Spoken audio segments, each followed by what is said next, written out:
I remember I remember this so well. I went to a bar mitzvah in like 2007. I was 13 and they started playing It's Going Down, and I did the fucking It's Going Down dance in like a polo, and I felt so badass. You know, like meet me in the mall, it's going down. I'm like, this is me. And that meanwhile I'm like 13 dressed up for a bar mitzvah. Yeah, at a bar mitzvah. Was anyone else doing it? Was it just you? Oh no, I was commanding it, but there were like at least 10 13-year-olds going down, you know? What's good, man? It's your boy Juicy J, man. Shout out to Virtual Homework Podcast.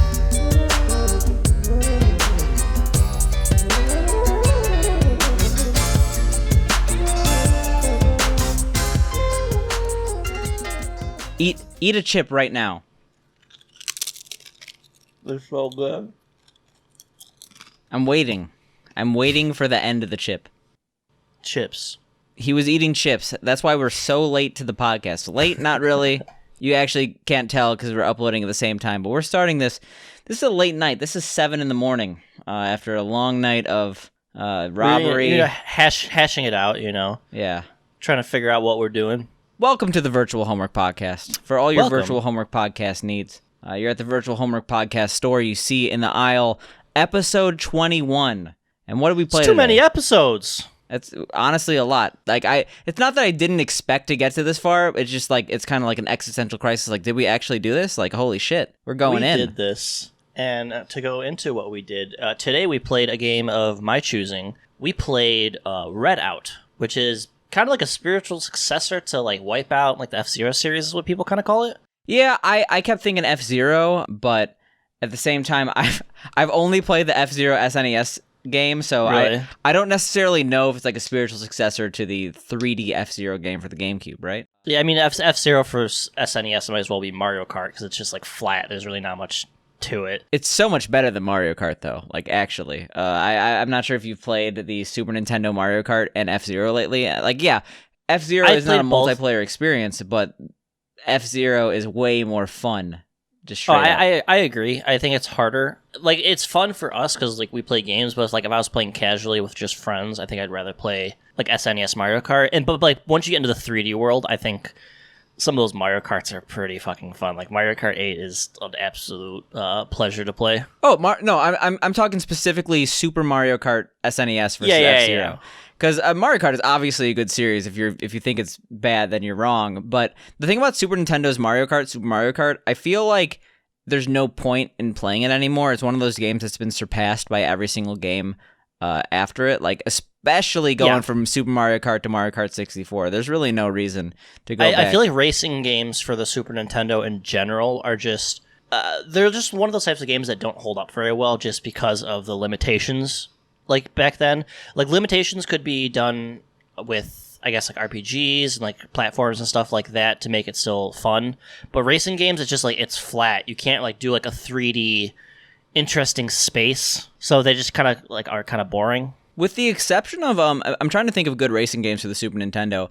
Most of them suck. Like Super FX Racer or whatever it's called sucks. I'm not sure if you know what I'm talking about. Well, it's like I don't think they suck. It's just like I said. It's just they're very like aged poorly. They're boring. That's the best way. Correct.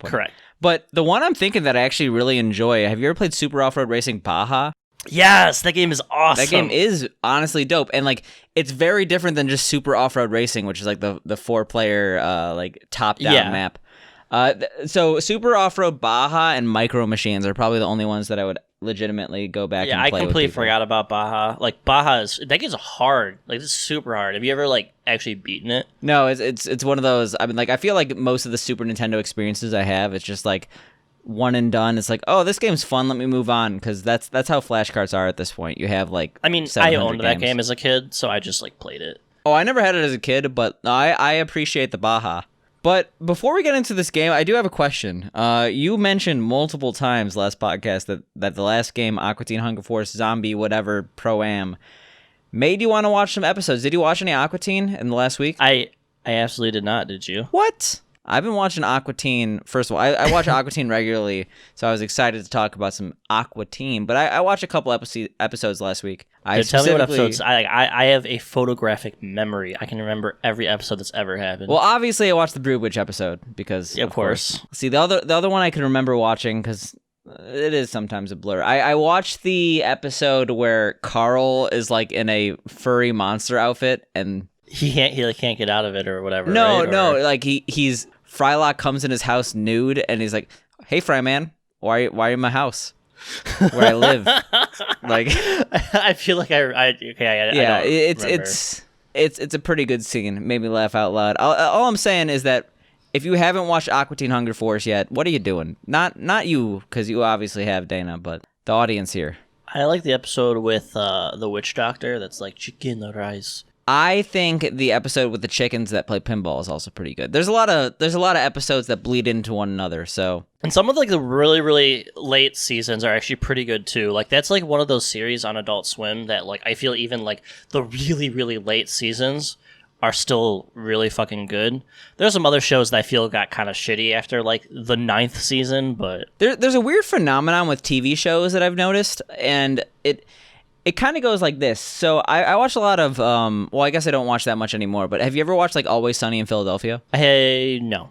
So I know of it. Always Sunny, Aqua Teen. The thing about these shows, and I'm not sure if it's just because of the nature of watching something and getting tired of it, but I feel like a show like Always Sunny, its best episodes are like seasons 3 through 5. They're on season 13. Holy shit, or 14. Jesus I don't even Christ. know. They're very far in.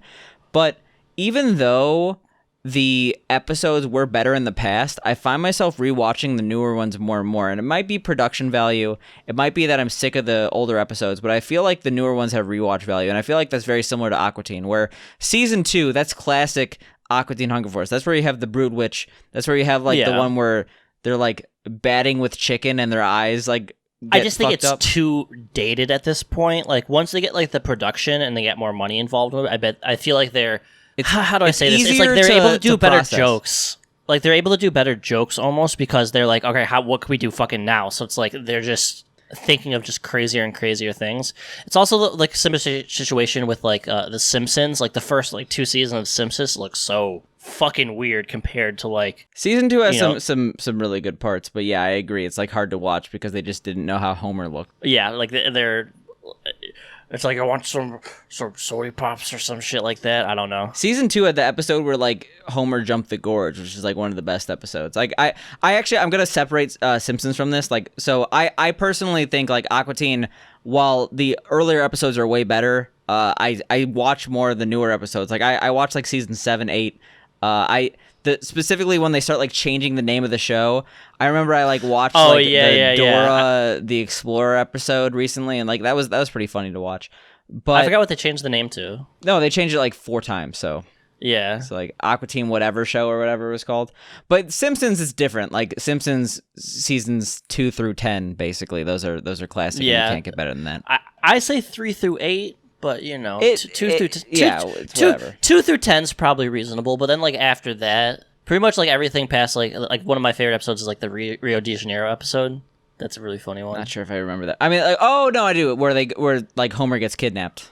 No, it's like there's like, hey, look at the cartoons. There's like some ladies shaking her boobs and stuff like that. Yeah, no, that's the same episode. Homer gets kidnapped and they like pass him by gondola. Well, whatever. I don't remember that part. I just remember like the fucking gags from it, like the monkeys like trying to kill him. They're like, my blood is like sugar to them or some shit. Well, we could talk about Simpsons like an entire episode. Let's actually get into the fucking game. Like Jesus Christ, it's like 14 minutes in. We haven't talked about the game. Yeah, we played Redout. What'd you think? Did you enjoy it? Like, was it fun? Was it? So the issue I have, I have a lot of points written down here. And I hate that I started with the issue I have. No, this game... 2 things, though. First. Did you play with a controller? Please tell me you played with a controller. I played with a controller. Thank God. Okay. So, first of all, this game has... Or not even first of all. This game has VR support, and we'll get into that in a second. But I have these points written down. This game is absolutely beautiful. The aesthetic is masterful. The controls are great. And this game's older. This game's from, like, I think 2014? But... yeah, no, this game does exactly what it set out to do amazingly. The issue, I don't think I'm into racing games.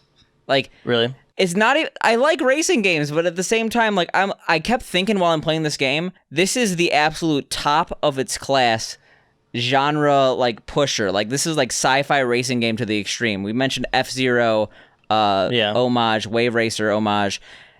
This game's great. but like I found myself bored even though this game is so fun to look at and it has a really fun concept. It's basically a sci-fi racer.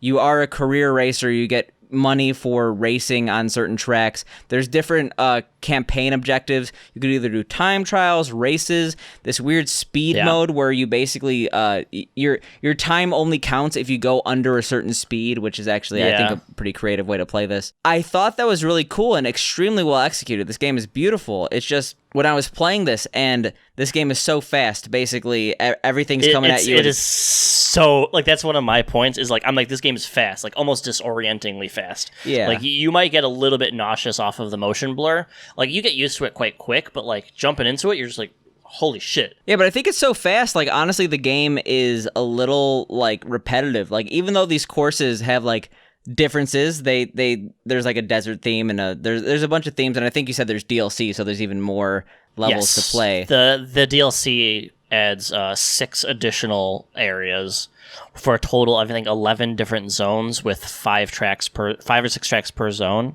But yeah, I mean, I could see why it gets repetitive, because it's like you're going so fast you almost can't appreciate what you're going through. It's kind of like, oh, you're going so fast, react immediately left, react immediately right, loop.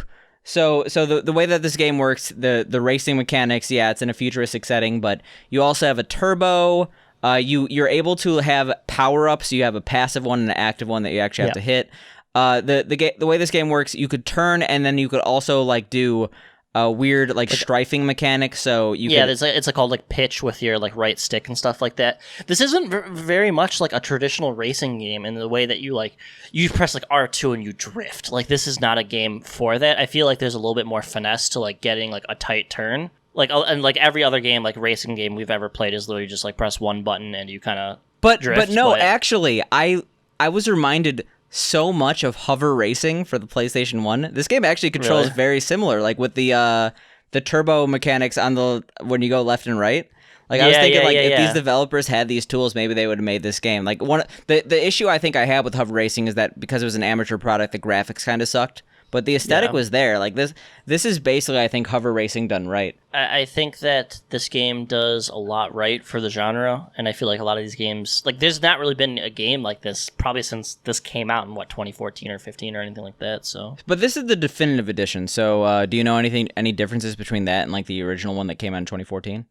I have no fucking idea. I had no idea. I was hoping you did. Shit. What? There's a lot of different types of, like you said, there's a lot of different gameplay modes and stuff like that. There's like boss races. The game consists of, you basically can play like a different company. Like, if you remember in Jet Moto how you can be like Mountain Dew or Butterfinger and stuff like that.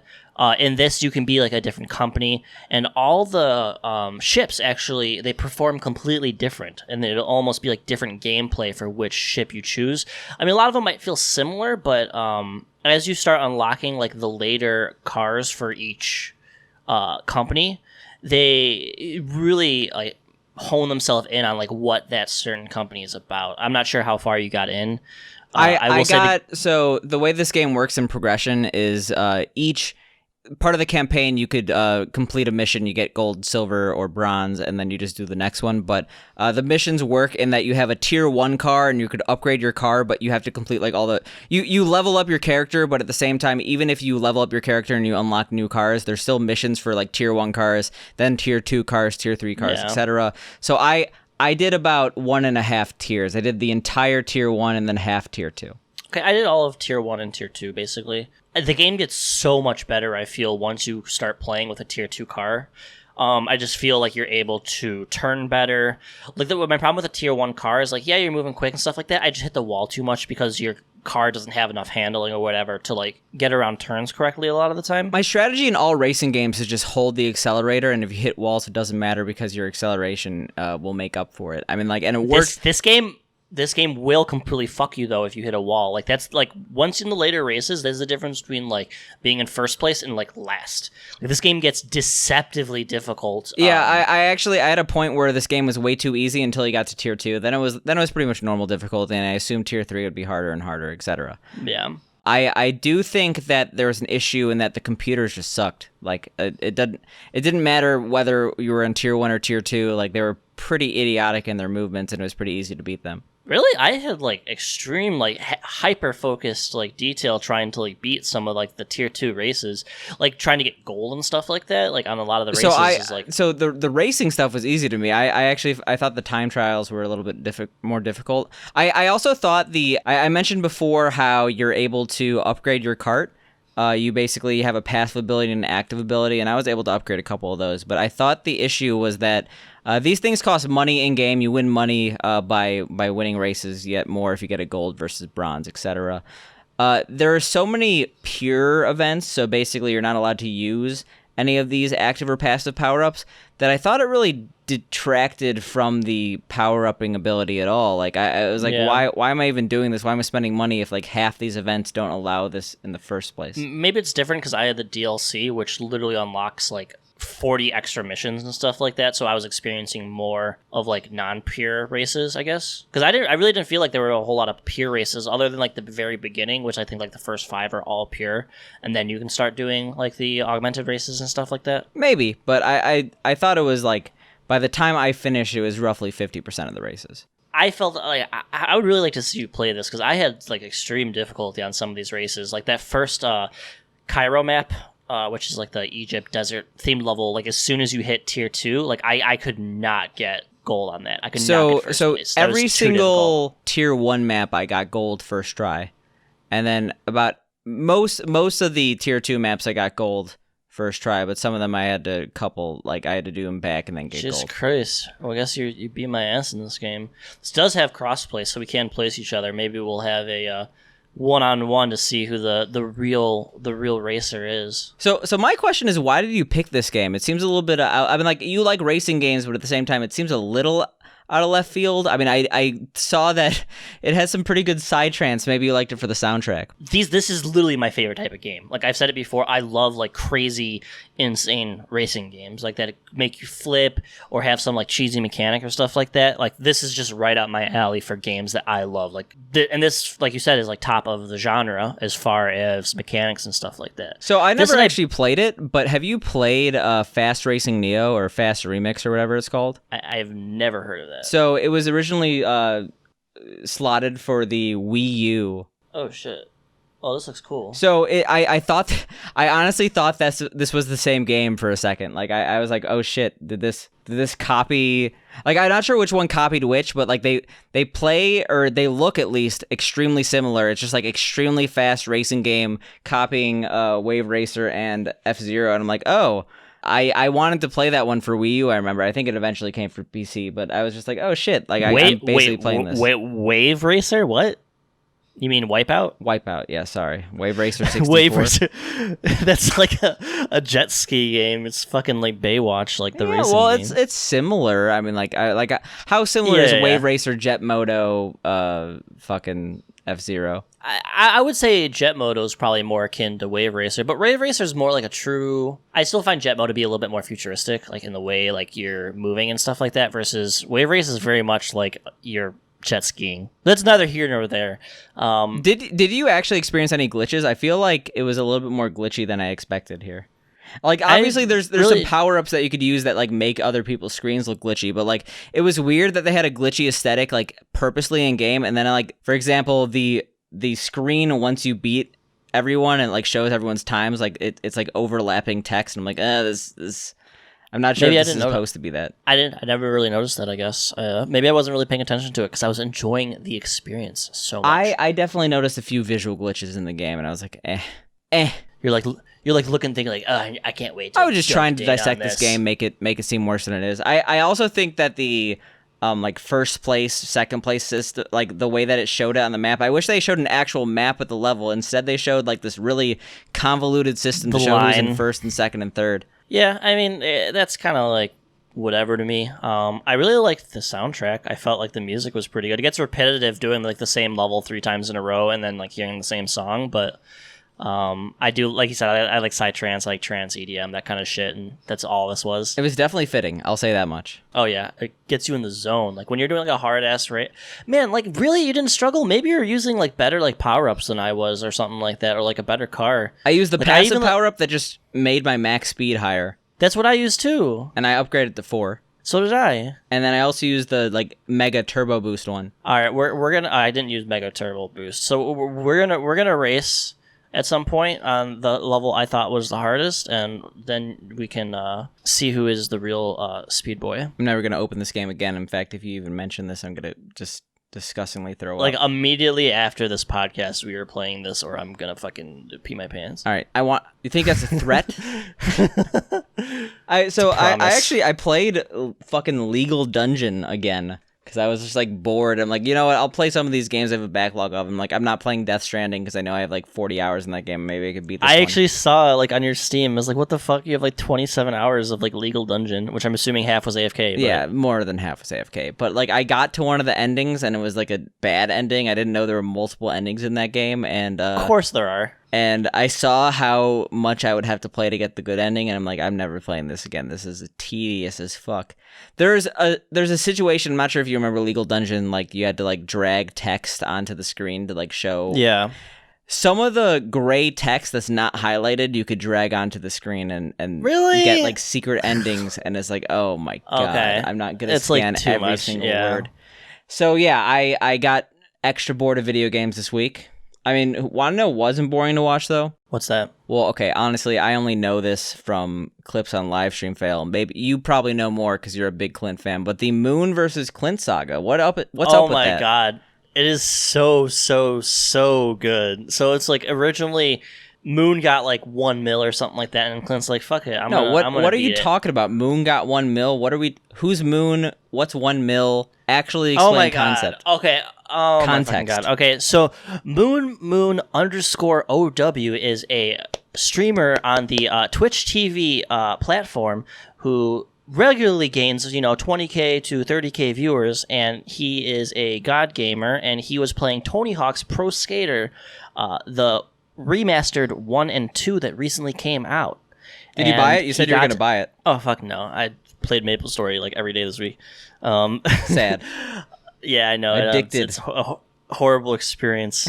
Excuse me. And he got like a score of like a 1 mil, and then Clint Stevens, which is one of my favorite streamers, also on the same platform, Twitch. He's known for running Super Mario World and Super Mario 64 and other games. He used to run Ocarina of Time. But he's like, I'm gonna beat it, and he did with like 2 mil or something like that. So they started just going back and forth, like talking shit. Like every time they would beat each other, they would talk shit on Twitter and stuff like that. And then it went from like 1 mil to 2 mil to 4 mil to 10 mil to 12 mil. Like there were points when they were beating each other by like 50k points, like after streaming for like mind you, this is on one level hanger. And they were doing it for like 9-hour streams, just one level, while chat is just like, we are suffering, please release us. Yeah, and so keep in mind, Moon Overwatch is an Overwatch player, and yes, they grind like 12-hour days of Overwatch, but Clint is blood and bone speedrunner. Okay, so he's willing to grind for points. It's not even that. Clint is willing to grind for something that doesn't matter. Clint was the first place score on Mushroom Kingdom, the race that was in Super Mario Odyssey. I've seen that YouTube video. It's actually really awesome. That's not just that. Like he grinded for like 19 hours straight. I know his YouTube videos are based on like stream highlights, so like I understand that. Yeah, that 3 days of like 19-hour streams, like insanity. So like Clint will just not give up. But recently Clint had to take a break because the Fall Guys tournaments and other stuff that's coming up. He had like a dentist appointment, and Moon got all the way up to 60 million points. Yeah, it was like, so the way it worked is like they would up each other, and then like Clint got like 26 million points, and then like all of a sudden Moon came back and like doubled that. So it was like, oh shit. Yeah, so yeah, then Clint like just fucked around tonight and got like 46. And Clint has until Monday night, because his controller stopped working. He ordered a new controller to match the score. This may sound very, very boring, but like it's like hype as fuck to like watch like a little bit of a rivalry between like two really amazing content creators. The reason why I actually am super interested in this is because it's the first instance I think of people actually caring about a score attack since honestly King of Kong. Like maybe that's dramatic here, but like you obviously know the King of Kong documentary, right? Yeah. So like obviously retro games, the score matters. Like if you're trying to play Donkey Kong, no one cares about your speedrun. There is a speedrun for the NES version, but still, it's like you try to get 1,000,000x points. Generally, points don't matter in video games now. So the reason I think this is super interesting is because like points finally matter again. Like it's honestly it's like funny. that, and it's Tony Hawk. Like I think everyone at some point that like plays games have played like a Tony Hawk game, have like really good experience with it. Whether it's the music, whether it's the gameplay, like. So and then they, like I said, they re-released these 1 and 2 remastered with like a couple of mechanics changed and stuff like that. And this is like the first good Tony Hawk game in like a fucking decade. So, I mean, people are super hyped for it. Like, the game's fantastic. There's in-game leaderboards. I'm just up for, friendly banter and rivalry and shit-talking, I think it's just an all-around fun time. That's fair. I mean, so I definitely think that Tony Hawk, the remake, looks good, but we had a conversation relatively recently about, like, good games with bad soundtracks, and we couldn't actually think of any, so I posted on Reddit, r/ask Reddit, which good game has a bad soundtrack? And obviously the post was not successful because you would have seen it otherwise. We're both Reddit junkies. But it got like 20 upvotes and like 30 comments. And like significantly, the majority of the comments were like the new Tony Hawk Pro Skater remake. So is it really like that bad? Like they didn't include some songs because of licensing. Like that's not terrible, right? It has like 2/3 of every song that was in like the original games and then like some modern songs. I think that's just like nostalgia boomers who are like, ugh, I don't like Travis Scott or like like shit like that. It definitely it's definitely just edgy Redditors. It's fine. Yeah, I mean that's kind of like what Reddit is and stuff like that. Yeah, but, the more I am on Reddit, the more I realize that like maybe I'm not a Redditor because I recognize like how terrible Reddit is. I mean, I think like being called a Redditor is just kind of cringy to begin with. I think we just spend entirely too much time on Reddit in general. I mean, like Reddit for all it is, like Reddit as a community is the worst thing in the world, but Reddit is like a relatively good news source. Oh yeah, absolutely, because everything's there. It's kind of like I want to say to like some extent non-biased, but a lot of it is pretty r/politics is a little biased. Bit. The thing is, like, it's biased, but like, there's no neutral platform. It's either one or the other, and I take my biases. Yeah, so that like I get all my news from r/dragons fucking cars. So that's a really good subreddit. I like the one where the dragon puts his penis in the car. The muffler. In other Twitch news, Leafy, surprise, surprise, got permabanned from Twitch. That and okay, no. Go ahead. We'll talk about the Leafy thing first. To everyone's surprise, of course, if you go into streams where your stream background is Pokemon's face, another streamer, and you sit there and shit talking her the entire stream, and calling people simps and saying the N-word on stream and telling people like go target harass people, you might get banned. Lo and behold, the people on Twitter, of course, are like, "Oh, this is bullshit. Like, he's just joking, man." Dana is basically like hate fucking Leafy. He's just like constantly I hate him so much. Well, no, like you actually have watched his streams apparently because I had no idea. I remember I saw that he was streaming. I linked to his stream like, "Oh my god, this chat's so toxic. He's gonna get banned." LOL. I think I like said something like that, and then like a couple weeks later he got banned. I guess I'm just not surprised at all. And, no, not at all. I'm happy that he's banned because that means Dana won't watch him because I know that he's a huge Leafy fan. Well, it's like if I'm like playing a game, like I had him on like maybe on the background for like 20 minutes and then I would turn it off. But it's like I'm a sucker for like the drama fraud bullshit. Yeah, no, I'm a drama like, mama. Yeah, so it's like I'm always like reading Twitter about like what people have to say about this and stuff like that. But yeah, that's Leafy. He can rot in hell for all I care. Wow. And a lot of the 12-year-olds taking a stance. The whole surfing community is going to come at you, man. A lot of I see. Here's the thing, though. I'm a surfer. Like, does he actually even surf anymore? I don't even know. Like, I don't. Yeah, I don't. Yeah. He still surfs. So surfing is a game type in CS:GO, and he does a lot of that. And I also like to surf in CS:GO and other Valve games. It's probably my favorite game mode. So it's the most widespread in terms of like the audience. Like people surf that don't even play other shooting games or something. That and KZ. Yeah. The mode where you just jump platforming, basically. It's all fun stuff. Yeah. That's basically that. Like, it's my whole thing is I don't want to get into it anymore because I want him to be as irrelevant as possible. Yeah. So, in other news, though, one of my favorite streamers, a little bit engrossed in some controversy, Destiny, you may know him as, the Ben Shapiro of the left, like some people call him, he got his partnership removed. Yeah, for some Some people might be upset that he got his partnership removed, but the thing about partnership is that they only have a limited number. So in removing Destiny's partnership, like there's a lottery, and I put my ticket in. I'm hoping that I can get Destiny's checkmark. And Yeah, dude. if that happens, I would say that Destiny getting unpartnered, well, not ideal. I'll admit that. I don't really watch his stuff. I know some people are fans. Honestly, is probably for the greater good, because then you get more emotes from twitch.tv/Picante, and it's honestly like, really, what can we complain about? You got this dude Destiny, who gives a shit. You got Picante. So I'm not going to get into like the political takes about it. I'm more interested in how it all went down, more so relating to, so it's unprecedented that someone would have their partnership taken away and then not be banned.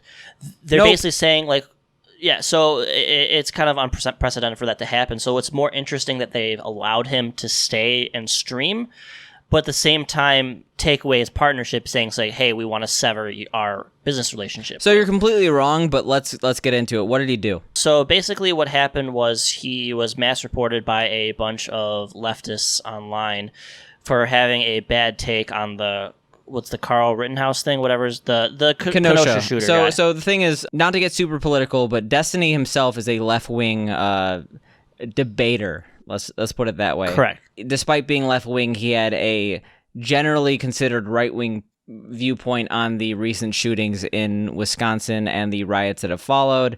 He was super anti-rioter and actually made some statements that honestly I can't mince it. He encouraged violence. So the difference is that he said, I'm for the protest, I'm not for the rioting, essentially what it came down to. He said it in a much more edgier way, like more so saying like, oh, if the police aren't going to do anything, maybe militias should mow down these rioters. Mind you, he said rioters, not protesters. Yeah, but still, I mean, he called for violence against, like, even if a group is violent, like, you can't just call for... Correct. I think it's just more so a dichotomy of, like, every single day you see, like, streamers that have 10, 20,000 views who frequently say, like, oh, we should murder cops, we should do this, you know. ACAB. Yeah, all that kind of stuff.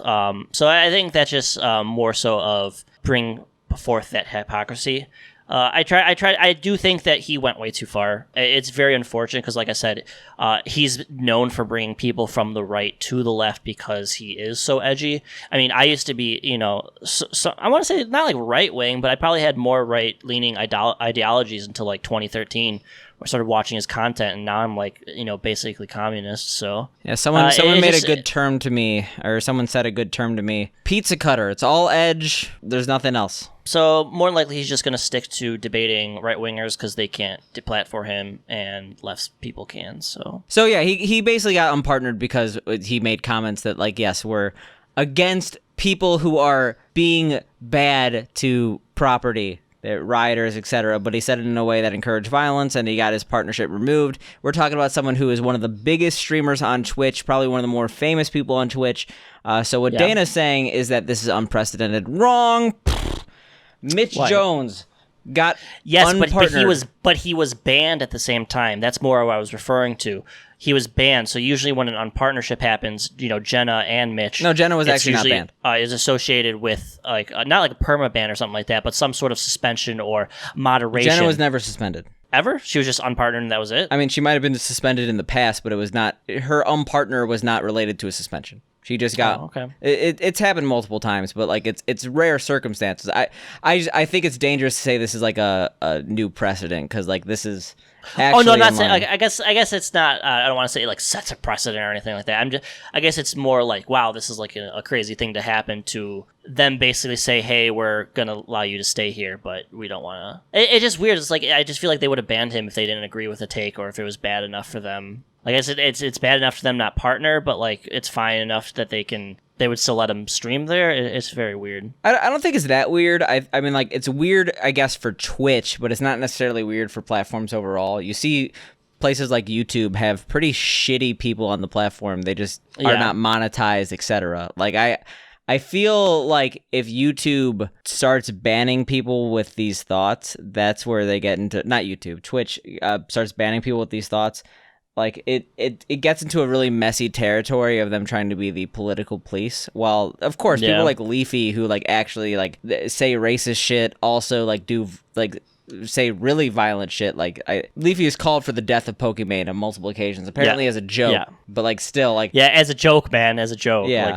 It's one of those things where it's obviously not acceptable on the platform, but there is a gray area where you could definitely have someone on the platform, but like you don't want to like fucking endorse this guy. It's just like let them have their own corner and hopefully never. Even though other streamers have done the same thing, but I think it's just a matter of him coming at I guess he's coming towards like left wing ideology versus if he was attacking right wing ideology, he probably would have gotten more away with it. Yeah, but I have nothing to say on this except for problematic. If we're talking problematic, absolutely, this is absolutely problematic. So. No, I'm not even saying he's problematic. You make your own opinions. I would think he's pretty problematic. Yeah, he's pretty problematic. But no, I'm very obviously trying to transition to the main topic of the night. Fucking men's Pocky. What happened?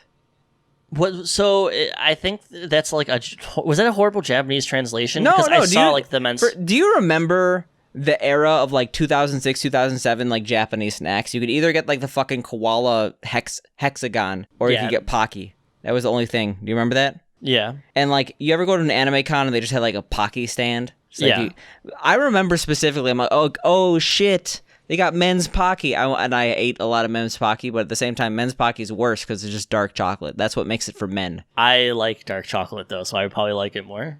Yeah, but like, it's also weird. Like, oh, you think this is for fucking like babies? No, this is men's Pocky. I don't want a boy's Pocky. I want a men's Pocky. God, that sounds so fucking weird to say. Pocky for men. Businessmen, you just put a Pocky in your fucking like shirt pocket. Just put one. I mean, it sounds weird to us. I imagine like it makes more sense culturally over there, but I don't know. It's probably just as bad as Dr. Pepper 10. Remember those commercials? Like, it's Dr. Pepper for men. For men, and it's like okay, it's you don't need to gender soda and or snacks. I don't think it's not like they're gonna have like, oh god, I can't even think of a snack without sounding like really fucking sexist. I don't know, like period pops or something. I don't know. Okay, let's go with that. But do you remember this trend of like male versus like female snacks? It's so weird. This is like so the whole reason this is a conversation is just because I was like nostalgic for 2007, which is like there was more than just snacks though. Like, you remember that like Michael Jordan Mia Hamm commercial that was like, I can do anything better than you, and it's like men versus women. Like, I feel like there's a lot of like men versus women like marketing back then, but not at the same time. These snacks, man, I looked into this, and apparently like in Japan, something cultural is that like sweets are viewed as feminine. So like if you went into a store like a CVS and you bought some sweets, you'd be like, they literally have a term for this. It's like sugar boy or something. Then I guess I'm a fucking sugar boy because I pound candy. I fucking love that shit. Sashokuke danshi, herbivorous boy. So like someone who doesn't eat meat, I guess. That's the literal term for like someone who gets candy. I don't know as herbivore, but like I kind of get it. So yeah, they made Pocky for men, like so men could go into the fucking CVS and buy Pocky. It's like vegan gay boy or something like that. Like, what the fuck? Yes. This sounds horrible. They should make that product. That would sell. That's regular Pocky. Yeah, sure.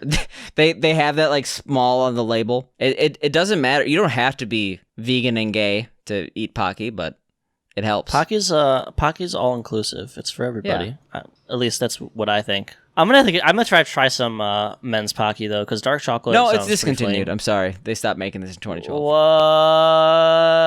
Why are you gonna bring this shit up? Well, they then? probably have dark chocolate Pocky. They just still call it like manly penis Pocky. So this is my main topic for the entire night. This is like earth shattering for me. Are you ready? Yeah. McDonald's came out with spicy chicken nuggets. Oh shit! Oh shit!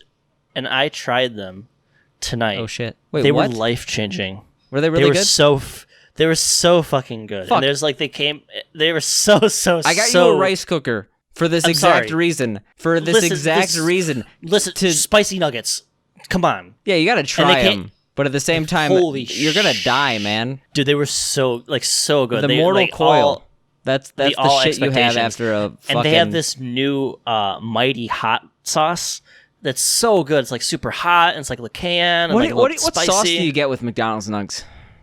Usually buffalo. Oh shit, you're so stupid. Why? You're such a fucking idiot. You made a wrong decision. Why? What It's do you barbecue. get? It's classic barbecue sauce with the nugs. I usually get barbecue sauce all the time, and probably for the first like 29 years of my life, I got barbecue. But I've really been on their buffalo. Their buffalo is super fucking good. But the follow-up question, did you have the barbecue with the spicy nug? No, I tried. They have a new sauce that came out at the same day, which is their mighty hot sauce or something like that. Super good. I'm gonna probably have to try this. I keep passing an Arby's and I really want to go and just get fucking potato cakes, but I don't because I'm trying to be a responsible quarantining adult. But now there's spicy nugs. Get a 10-piece spicy nug. There's like a deal on the app. You can get a 20-piece for $5. You can get a large fry for $1 every day this month. Just when you're thinking of the spicy nugs, just have some rice. Just make a pound of rice and eat it.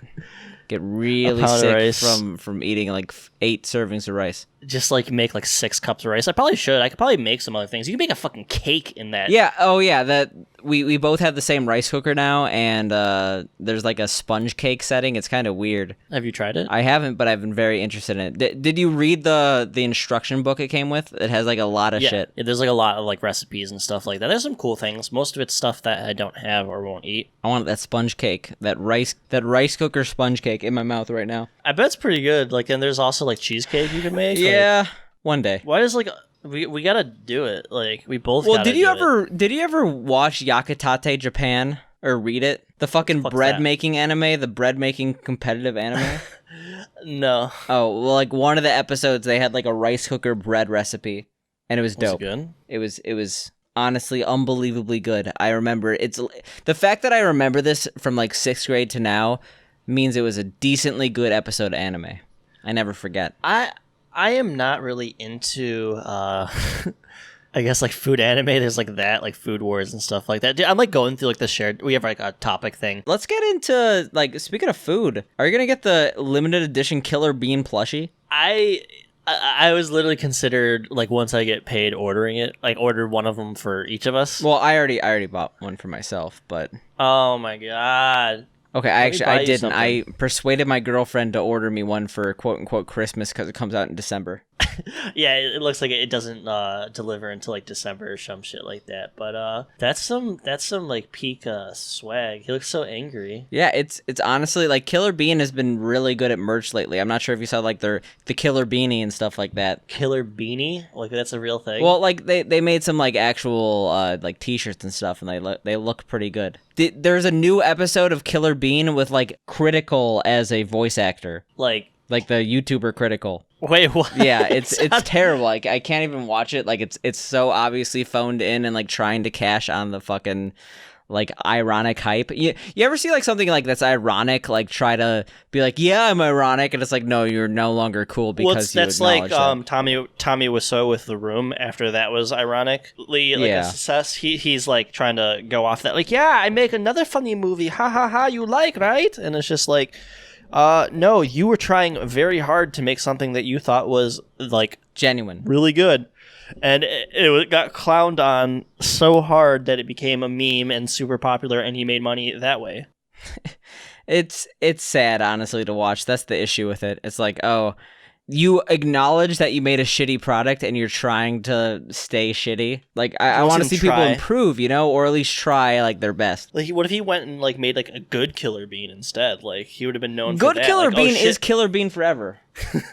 So is there like other Killer Bean like before forever? So Killer Bean Forever was like basically he made 3 of these like 10-minute clips and then he made it into like a movie. So like most of Killer Bean was like an original thing, but like he definitely upscaled some 4K footage. I see. In other topics, you sent me some shit about fucking Ty Lopez. Like, what the fuck is this? Oh, okay. So on the topic of selling out, not really selling out actually. In fact, buying in.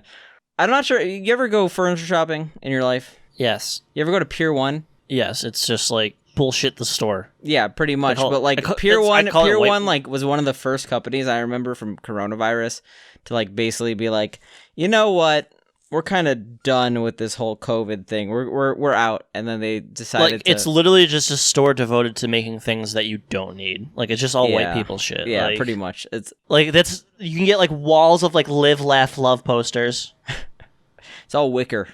How much wicker do you need in your life? None, because you can't sit on it. It's just meant to look nice. The shit you put, like, white people like to have those rooms with shit that you're not allowed to, like, sit on and stuff like that. It's like, oh, that's a nice looking room. Yeah. Like, you can't go in there. How dare you even think about sitting on that furniture? So, basically, Ty Lopez is saying, you know what?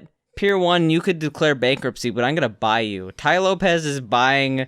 Like, here in my garage, he's buying Pier 1 imports. It seems like a really bad business decision in the middle of a pandemic, but whatever. I mean, like, for someone that, like, works in retail and is, like, around retail and around stores, like Forever 21 went bankrupt. Like, all these stores are going bankrupt, and it's just, like... These stores were already struggling before COVID. Yeah, and it's just, like, there's no reason for these stores to be around, because it's just, like, who the fuck wants to buy any of this? Yeah, because you want to buy your $10,000 Wayfair cabinet that may or may not contain a person. On the contrary, so our company, we're on shortened hours. We're like 3 or 4 hours less every day than our normal schedule because of COVID.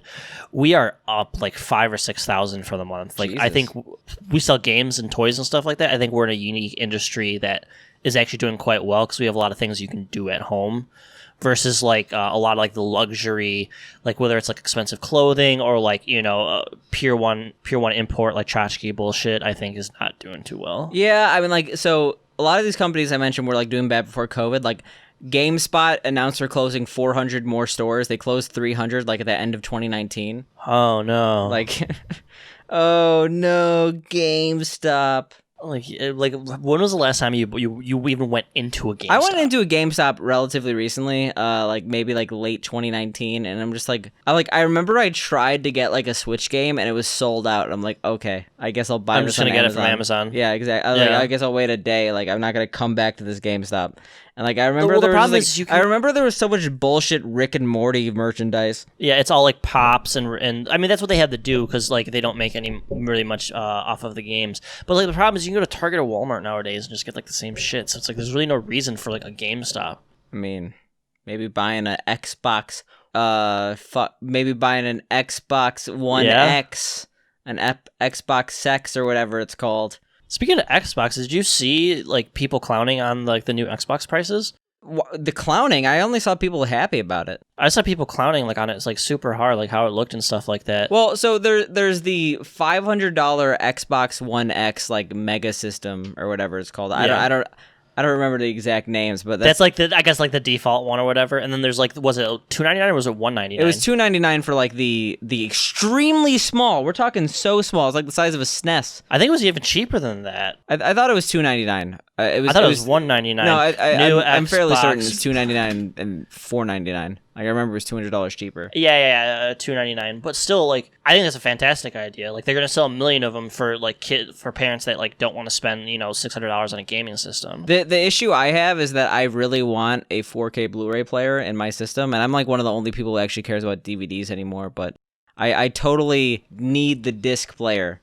I just bought a 4K DVD today. But that's for you though. Like I'm talking like they're gonna sell 1 million of these to fucking 13-year-olds who want to play Call of Duty and like their parents don't have the money to like get the expensive version, Yeah, pretty much. So I think it's a smart business move. I just think in 4 years, Microsoft is not going to be a gaming company anymore. They're going to go the Sega route and maybe just publish titles or something like that. Because yes and no. I mean, like Microsoft stores. I'm not sure if I feel like Microsoft stores. I remember like I read some news that like they're pretty much scaling back their entire Microsoft Store enterprise because of COVID, and like I guess that makes sense. Microsoft stores are a relatively new concept, but if you've ever been in one, it's like just trying to sell you Surfaces and like PCs and stuff.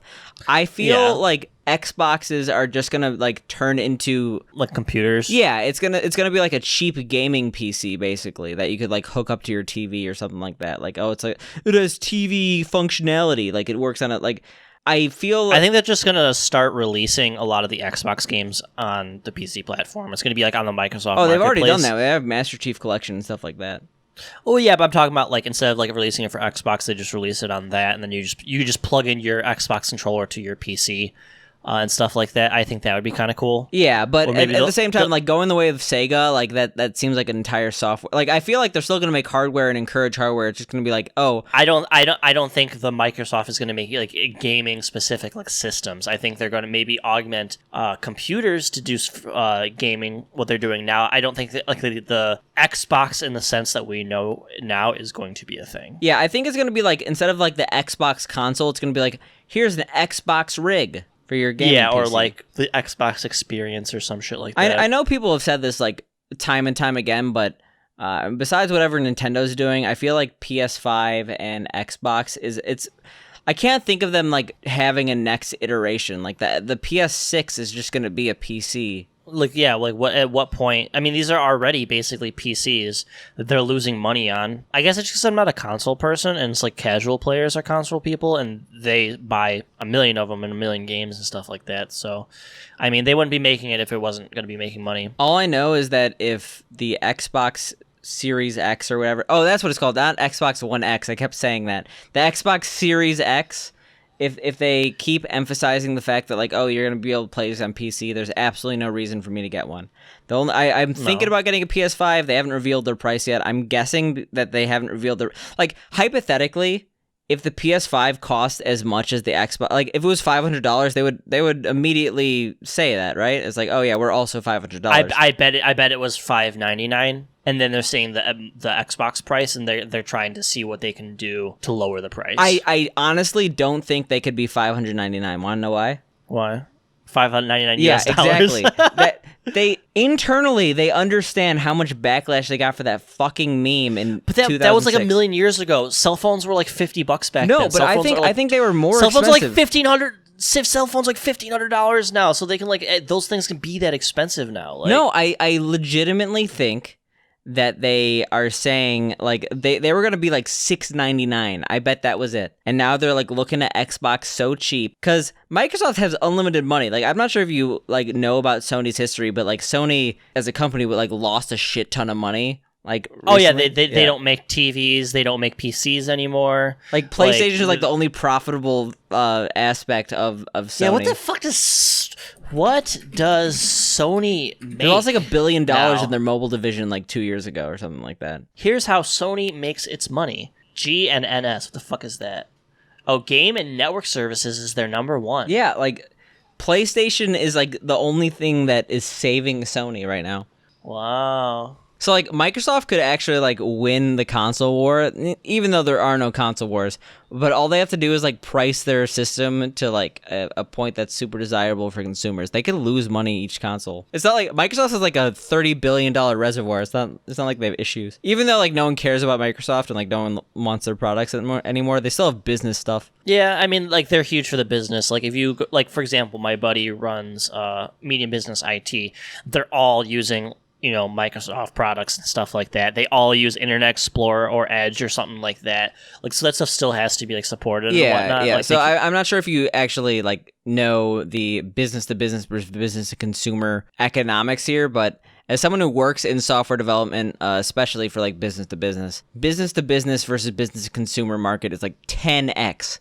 So like there's like a $4 trillion industry with business to business versus like a 400. Oh yeah, absolutely. So it's insane. Like it's absolutely like you could make so much money in business to business. So that's why Microsoft is still, even though you as a person are like I buy Windows, but I don't give a shit about like all these Microsoft products anymore. Yeah. They're making them like if you go to any business in like the universe, they're all using like almost exclusively Microsoft like hardware and software and stuff like that. So what I'm trying to say is Xbox fanboy number one, Dana over here. He's gonna get an Xbox day one. He's gonna line up.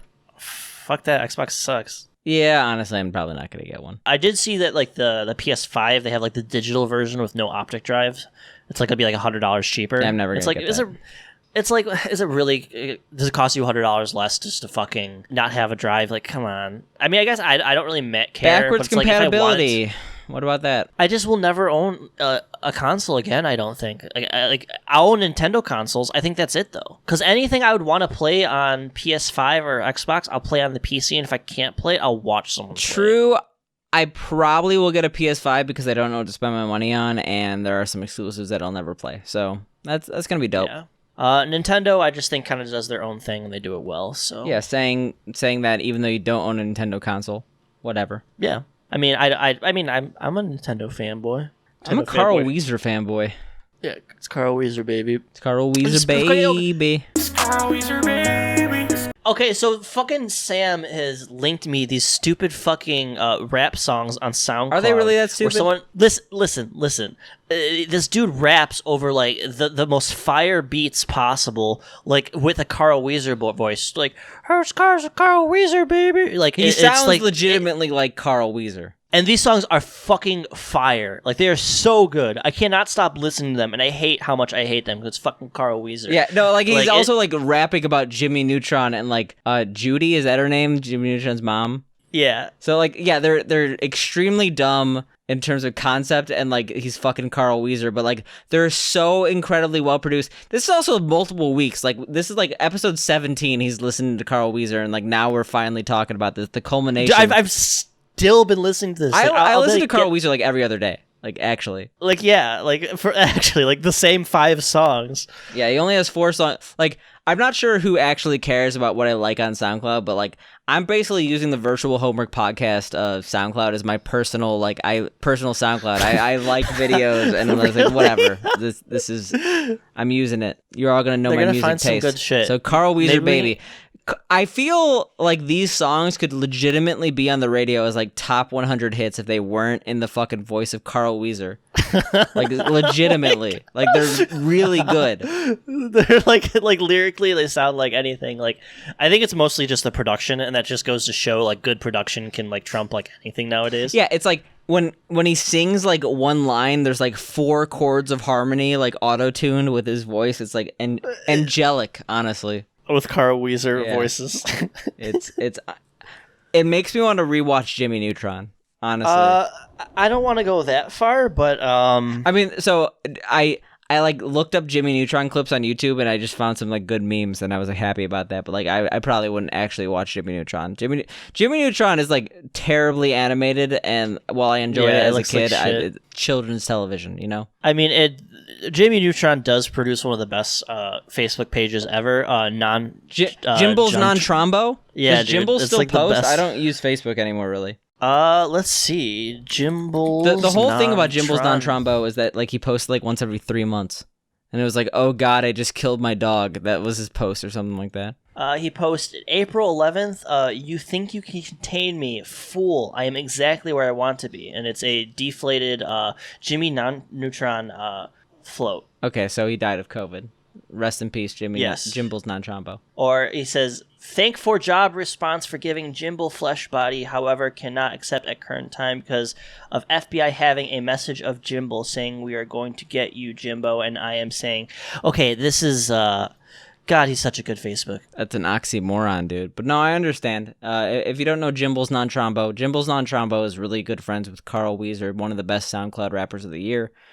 And honestly, I feel like we're gonna fade to black here. We're gonna have Carl Weezer in the background, and we're gonna jam, and it's gonna be a jam of the podcast. I'm jamming and crying. But you're always missing on my bankroll. It's sorry to me, but this case closed. Watch me pull off in a Range Rover.